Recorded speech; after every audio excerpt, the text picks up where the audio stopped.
Hey everyone, welcome to SheaRants. Today I am joined by um, Jsu Garcia to talk about A Nightmare on Elm Street and his time working on that movie. So, welcome. How's it going? I'm pretty good. Nice to meet you. Yeah, nice to meet you. Thanks for coming on. Um, so, how did you originally get involved with Nightmare? What was the audition process like? Did you know someone there, or were you just specifically picked for the role? Nightmare on Elm Street was 19. The Olympics were going on, 1984 in LA. I was starving, nurtured, or under nurtured, basically starving, eating mostly in 7-Elevens. I had done 2 years before I got my Screen Actors Guild. I thought I was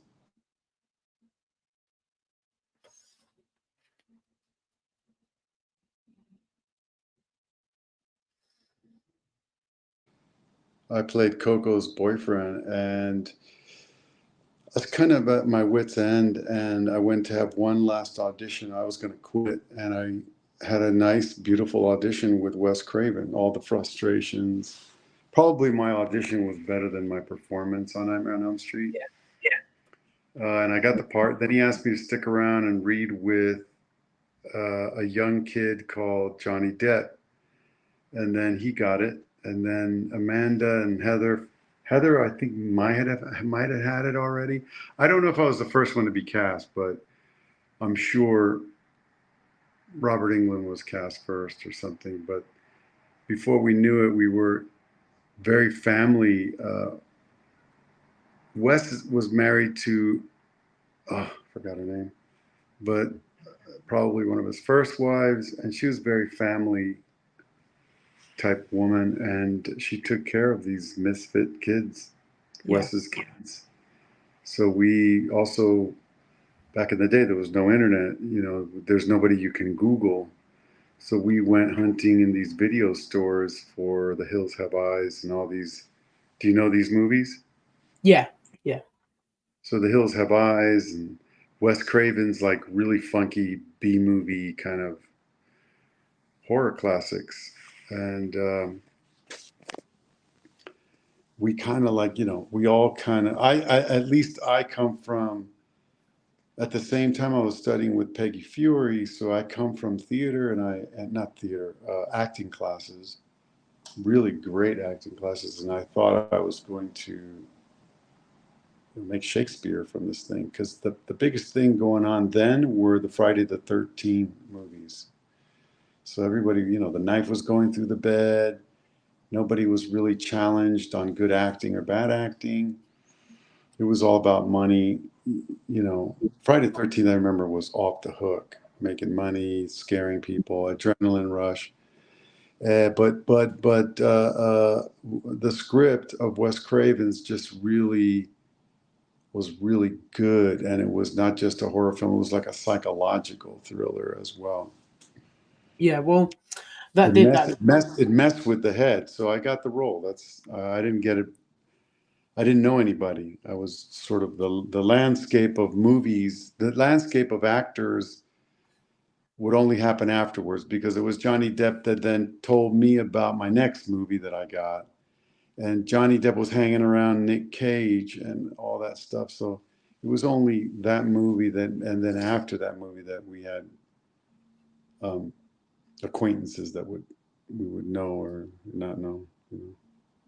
Yeah, well, that did sort of lead into my next question, which is what was your first reaction to the script, considering how unique it is with a dream killer going around killing people in their sleep?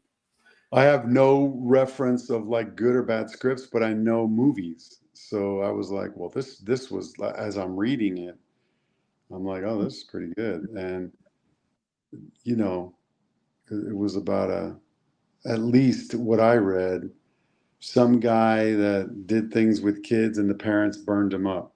This is what I thought. And I was like, oh, cool. But then why is he killing us?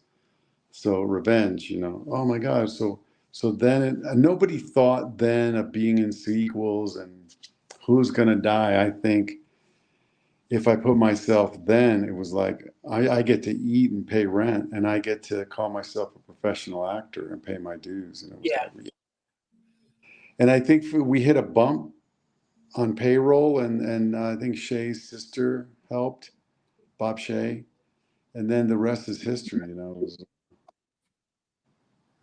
Yeah. The script.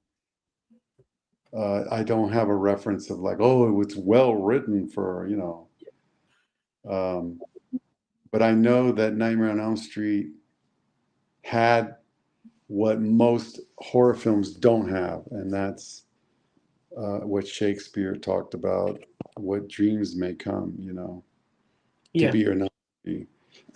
What if something's chasing you in the dream and it actually kills you in the physical? I mean, that's the way he did that was pretty,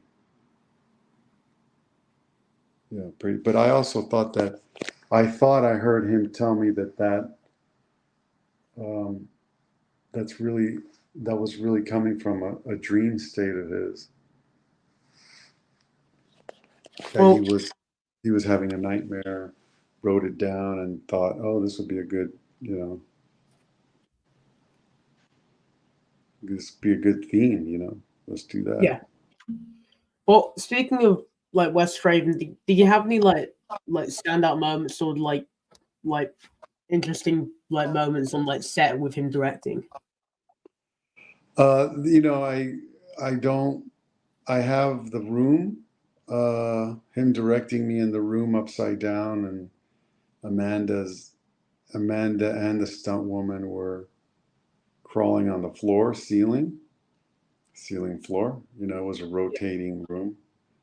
But my one-on-one, up close and personal with Wes was when he was um, directing me in the jail cell, which was the old Desilu studios, and they had this long black hallway, because if you saw when the rope is when Freddy's dragging me, and Yeah. the sheets around my neck, it was a long hall, like a long black floor hallway. Might have been the studio, and that was so that it looked like I was in an eternity tunnel. And then the shooting of the sheets wrapping around me with a wire in the middle, the wire in the center of the sheet.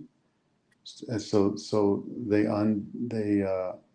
they just pulled it to undo it, and they reversed the footage, and it looks like it's going around my neck and tying up. And I recently found a photo of me on the harness with white pancake face, like I lost blood, and Yeah. clearly they've been trying to hang me using fishing wire that broke the first couple of times, and my neck's distorted. I did, try to do like not Robert De Niro. At the time, James Dean was my hero in Brando, so I was like trying to Brandoize a horror film scene Yeah.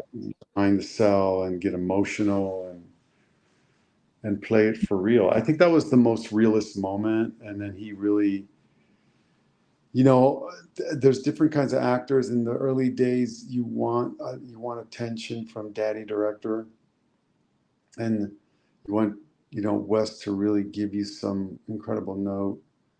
But I was well equipped, thank God, and then he was helping the shot. So if I'm crying, notice the bars of the gel cell, and it was lit.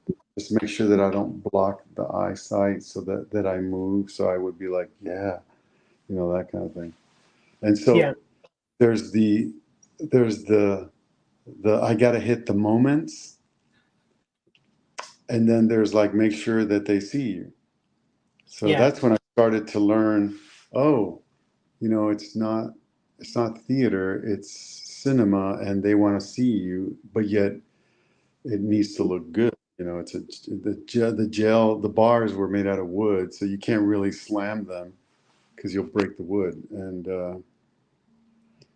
And then Heather was an amazing, opposite, my opposite actress, co-star.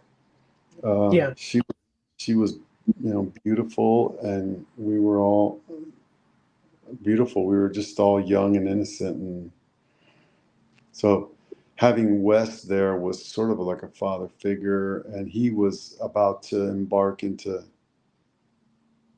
big things. Yeah. Well, I mean, just talking about like big things. Did you ever think that like the film would become like such a huge like cultural phenomenon that it was? Like, did you think it would get as big and like as popular as it was? So, spread the rumor in the UK.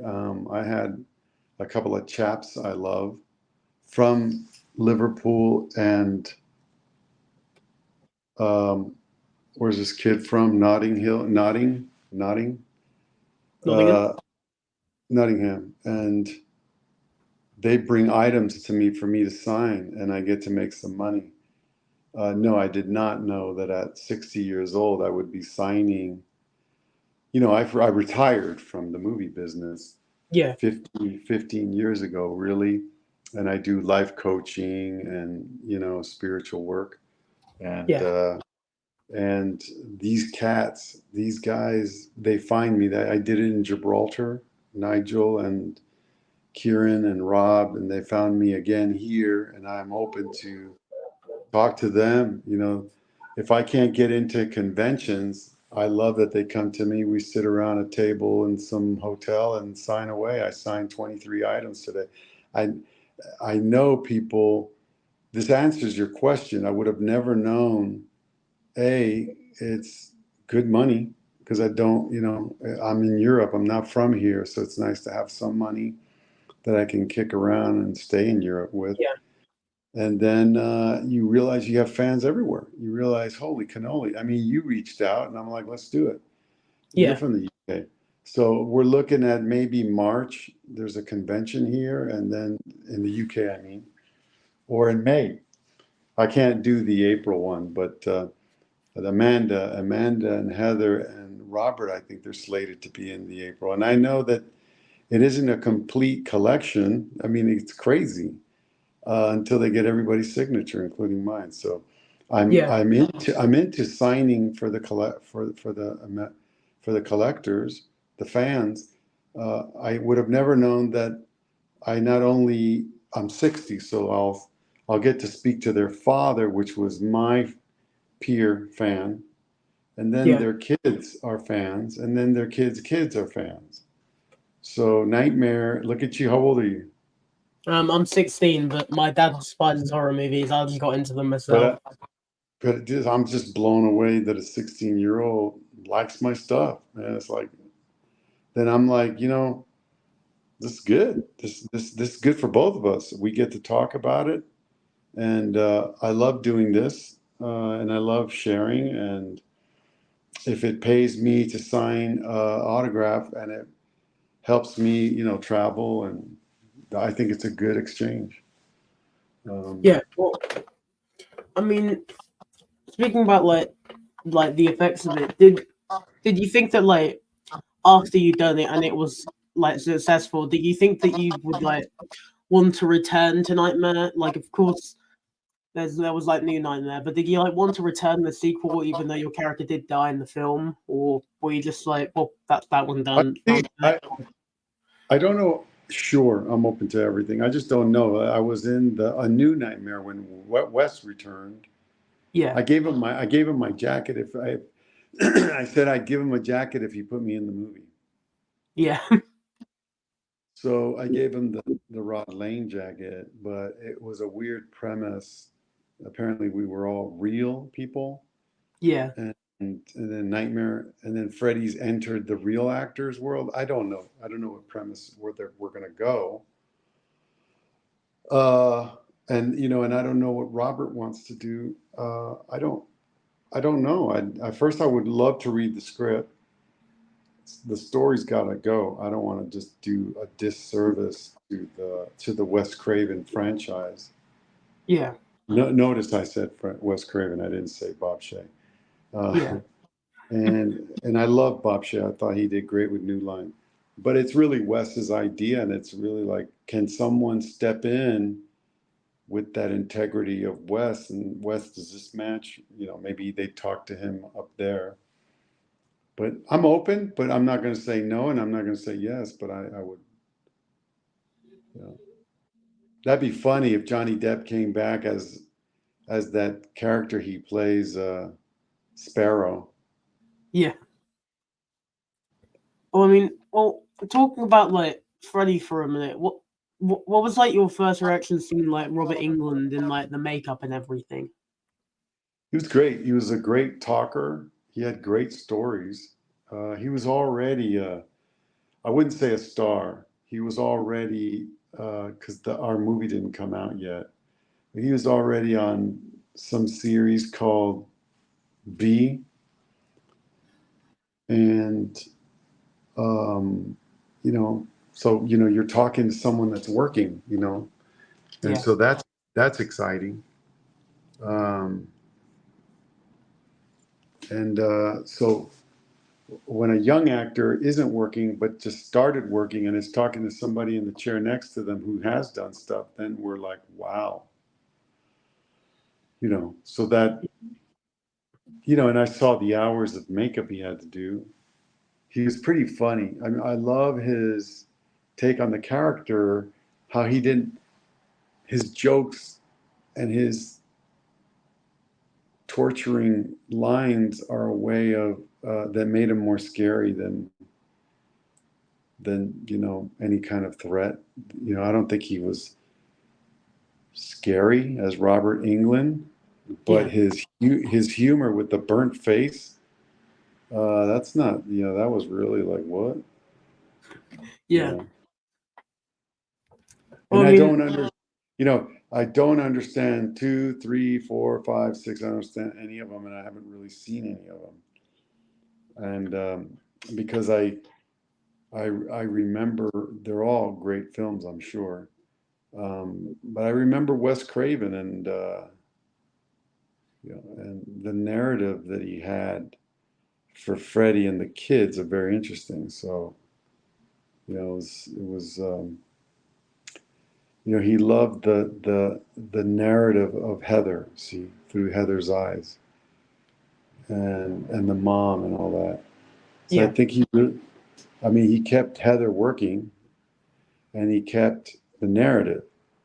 yeah. So I thought Wes had a really cool eye for that stuff.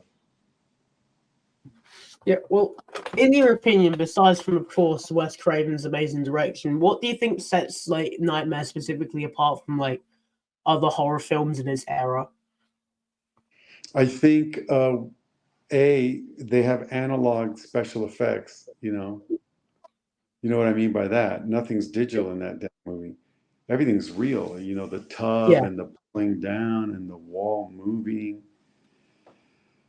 And that's creativity. That's pretty ballsy. I like the digital, you know, rendering um, Star Wars effects. I don't have anything against any of that. But I thought the pioneers were the crazy stuff that they did. A tongue and a crazy ass tongue that looks fake in a phone. We know yeah, that. The steps that kind of become mushy as they're trying to run up. That's pretty cool. yeah, That can live on forever, but our clothing, you know, dates us, and that's where, yeah, you know, when you're looking at Nightmare, you're going, "Geez, I wish I could have worn something else," or yeah. our haircuts or something. But Nightmare, I just wondered if they would do a digital remix or a digital mastering of it. They did it with Well, Star Wars, huh? like a 4K version of it. Yeah. What if they a 4K version with some digital things on it? I don't know, because film's already uh, pretty pretty high resolution, and they Yeah, just bump it to 4K. It's not going to be much. You know, I think it's I think it's a wonderful film, and it does date itself, but it's also Americana. It did, Yeah, it did, it did stand out throughout the 80s and the 90s. You know, yeah, it did, it does, it is a champion of an Olympic. So it's always good to play a rerun of that that Super Bowl event that we had called Nightmare on Elm Street series. And, you know, it was, you know, then it got ridiculous, but because I do like the Predator, and I was in Predator 2. Didn't yeah. Freddy fight Predator or Jason or some crazy stuff like that? I can't remember. Yeah. He So I fought think, Jason. He fought Jason. yeah. So I just think we also, I don't know about the other guys. I'm not going to say anything, but we had tremendous actors on our cast. You know, the nothing for nothing, pound for pound. You know, Amanda went off to do Kevin Costner's uh, Desperado. Yeah, You know, Amanda's a stellar actress. Johnny Depp, I am, Heather. We had other little actors that you need to understand. Um, Roger Rabbit, his name is Charles Fleischer. yeah, You can go through the whole cast. Everyone's done it. David Price is in it. Dave Price would go off to become an amazing director. Frank Price's kid. There's a lot of Bob Shea would end up making $1 billion. You know, so you're looking at, you know, oh, and you're looking at Robert Englund. He already came as a, you know, a pretty bang out actor, powerful. So I think our cast is tremendous. yeah.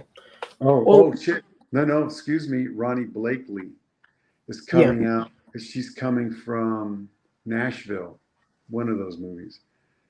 Um, we have power in our cast, and that's what sets us apart. Is a lot of us went off to do careers. I did 70 movies and TV shows. Amanda's working. I mean, they're all working. Johnny Depp continues to work, yeah, and Wes Craven blew up. You know, he was doing dramas and stuff. You know, yeah. it wasn't just all horror. Well, I mean, speaking of like horror, are you a big fan of the horror genre yourself? Do you like have any like favorite horror films or directors besides, of course, Nightmare and Wes Craven? I'm old fashioned, so I would say like the you know the Carpenter guy. Yeah, The John Carpenter. John Carpenter's The Thing was pretty darn good. Yeah, Um, I love all those zombie movies, man. You're never gonna get it's never gonna get old. yeah. But, you know, probably Legend is the freakiest movie I've ever seen. Is Legend a horror film? I'm not sure I've heard of that one. I may need to check it out. Legend is with Will Smith, and there's a Oh, Byron. I Am Legend. I Am Legend. Yeah. Okay, then yeah. So, I'd say sort of. It's more sort of sci-fi, but yeah, I'd say it's sort of horror.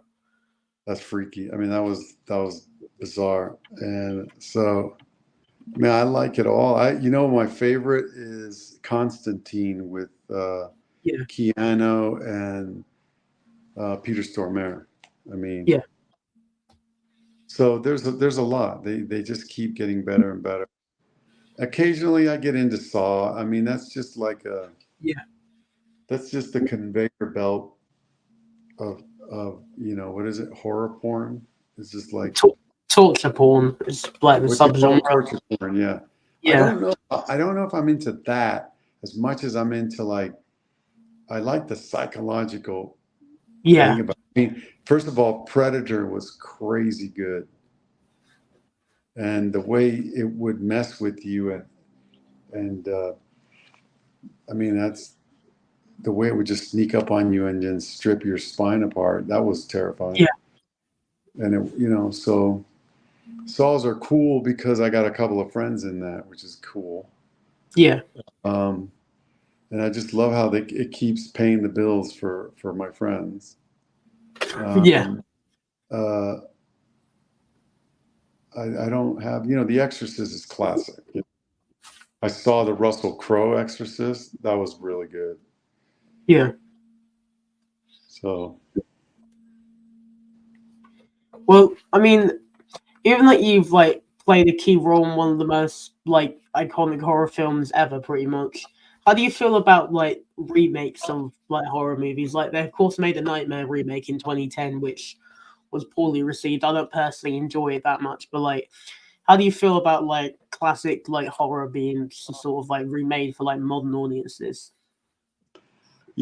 what's happening in the world is we stop writing and creating. We're just like rehashing a franchise, and I think that the person that's going to change things.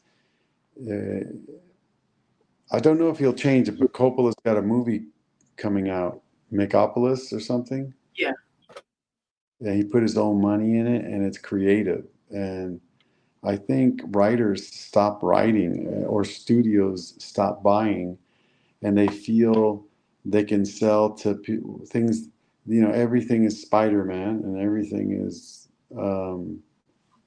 a remake of a remake of a remake, and it's a franchise, and they don't have to. It's like hamburgers. They just keep making hamburgers, and you keep paying the same guy that created hamburger. yeah, But writers are not being used in a sense to create something new.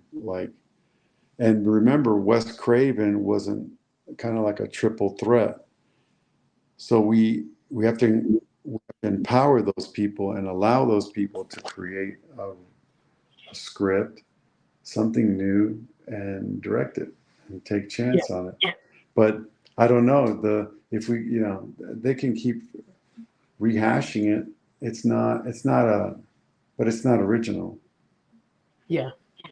So the Well, reason people really care about Nightmare on Elm Street. By the way, Wes did rehash when he did um, with more money. He did Nightmare on Elm Street again with what is it called? Dream or Dreams or Creams or what Scream, is Scream. So like did, so the West did the Scream series, right? yeah, these. Yeah. So he just rehashed Nightmare on Elm Street with another, some guy. I know what you did last summer. That's all cool. Yeah, And it was original, but he took kids and he took a monster chasing kids, yeah, and then restarted a whole new franchise. I was completely blown away yeah, because first of all, his screen, I'm totally my experience. His going for Scream was a creative outlet from kind of being kicked out of the New Line Cinema stuff that he created. yeah, So he said, okay, I'll do this and then it'll be mine. And it became his. I think nobody messed with him on that one. And then he went off to do, what is that, basketball that blew up that old lady's head.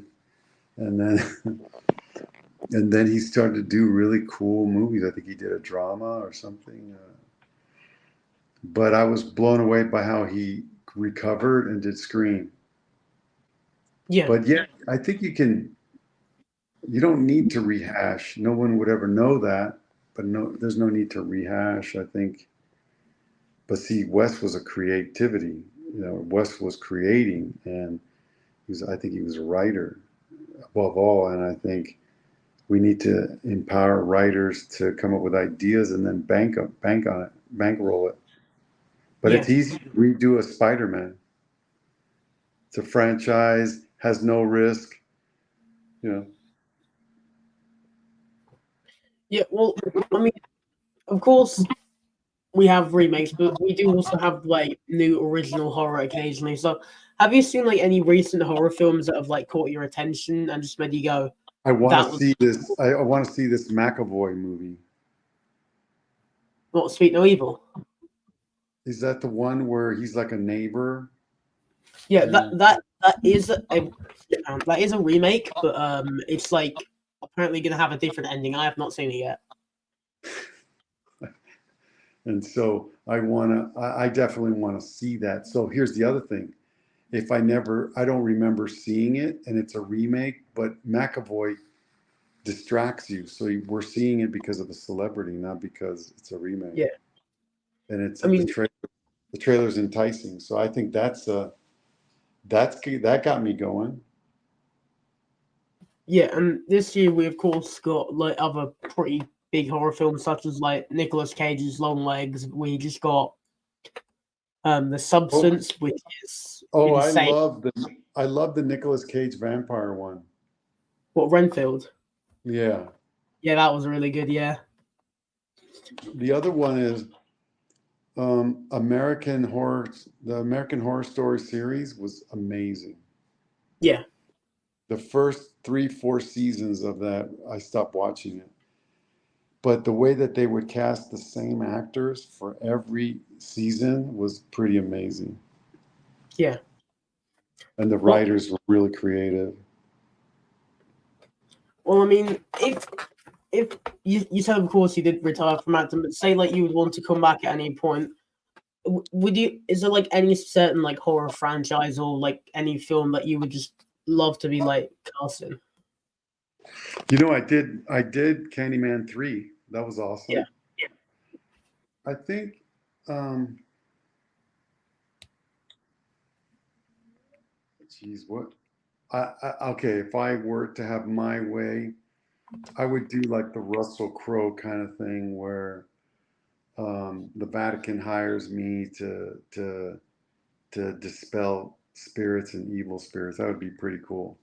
yeah, Uh, that'd be a cool movie to do, get paid and have fun. I would not return because I don't I don't feel it. But if if Spielberg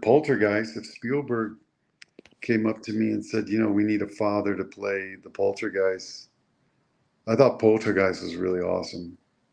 yeah. Um, yeah, I'm open. I'm not gonna say no. Well, off topic from like movies, do you have like anything upcoming that you just like to share with people, or like currently Um, going around conventions and meeting like those wonderful like fans and everything? well, I don't have anything. I like signing and I like conventions if I get invited to them. I don't get invited very much. Yeah, And so what I do is I travel and I do coaching, life coaching. I I'm a seminar leader where I do 5-day trainings for development called Insight Seminars. You can look it up, Insight Seminars. It's a 5-day group development, how to run things in the world. yeah, Above all, keep your word, keep your commitment. I love traveling. And it's funny, I was in Spain and these kids tracked me going into my hotel and they were tracked me in Instagram and we signed autographs there. I love that. I was in yeah, Moscow 2021. They found me there. And that really shows you the impact of Nightmare on Elm Street. And I did a movie called Gotcha that really got around. I did yeah, Wildcat that got around. Along Came Polly. TMZ just did a thing on Along Came Polly. yeah, So, what do I do? That's it. I'm a coach right now, a life coach, and they can contact you, and you can let me know. And if you guys want me in a convention, contact you, and you let me know. And if you want things signed in the UK, let you know, and I'll let you know. And but right now, that's all I do. I just really love traveling and sharing.